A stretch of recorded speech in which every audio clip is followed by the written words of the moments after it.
We took each of the maps that we've made for our 2A history project up until now, and we printed them out and bound those into a book. We're going to go through each of those maps and make a quick video for this series. Join us for Maps of 2A. Taking a look at the maps of 2A, a bunch of maps I printed out into this little booklet, which are all the different maps we use for a couple of different projects. We now have them on the Minuteman University website.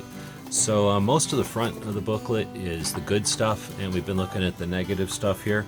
So we've got background checks as one of the big infringements. We have universal background checks. We just did that one. We've got ammo background checks to deal with. We'll do that one next. In this case, we're going to talk about state-level background checks. The way I understand it is the 1968 Gun Control Act created the 10 prohibited possessors, and then we had the Brady Bill, which was going to task local law enforcement, the sheriffs, with running a background check on each purchase through an FFL to determine if the person purchasing the firearm was a criminal or one of those 10 prohibited possessors. The result of that was a lawsuit that went to the Supreme Court with, I think it went to the Supreme Court, with a sheriff here, Sheriff Mack in Arizona, and a sheriff from Montana, I think. And those two sheriffs brought the law to the court, and they deemed it unconstitutional. The federal government could not task local law enforcement with that obligation. And it was struck down. The Brady Bill was struck down, and it was removed. Unfortunately, it happened just as NICS took hold. They used computers to let the FBI do an instant background check at a federal level.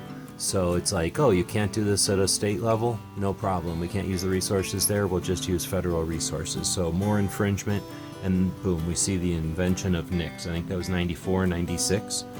1996. So now we have NICS. Well, some of the states in green use NICS only, right? Those are the states that say, yeah, federal level infringement is good with me. So in other words, here in Arizona and some of the other states that are in green, if you went into an FFL and purchased a firearm, which is the place that it's required to do the background check, an FFL, then they're going to get on the phone, or now they use a computer, unfortunately, but get on the phone and contact the FBI, which takes care of NICS, even though the ATF, you would think, would do it. But they're going to contact the FBI. The FBI is going to do a background check based on a bunch of different things, and then determine if the person on the other end of the phone there at the gun shop is eligible for purchase. So that's the 4473 and the NICS background check. So most of the states in green there, that's all you got to do. Some of the other states decided that's not enough.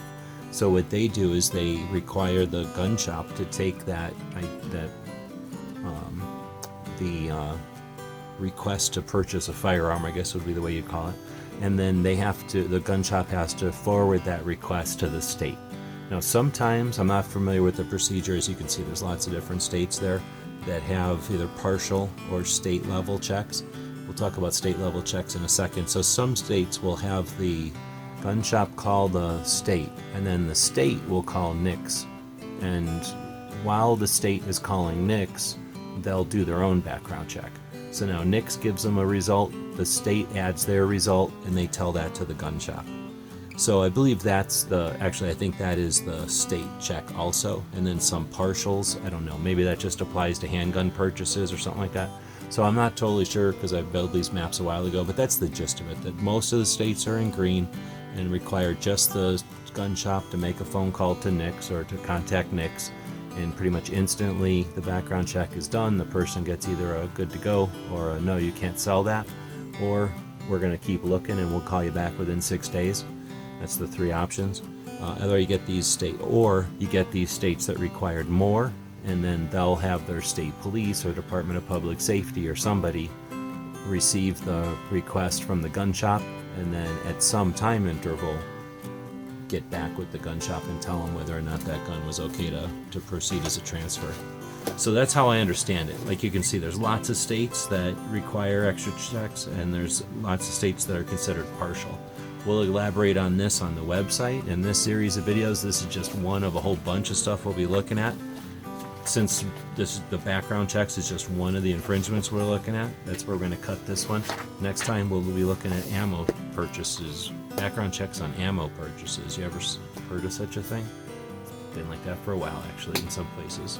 So with that, we'll say thanks for watching. If you have ideas for maps that we haven't created that might help conceptualize or illustrate different topics in 2A, please let us know. We'll be happy to add them. Thanks for watching. So let us know what you think. We'll be watching the comments wherever you find the video, over on gunstreamer.com or on guntube.org.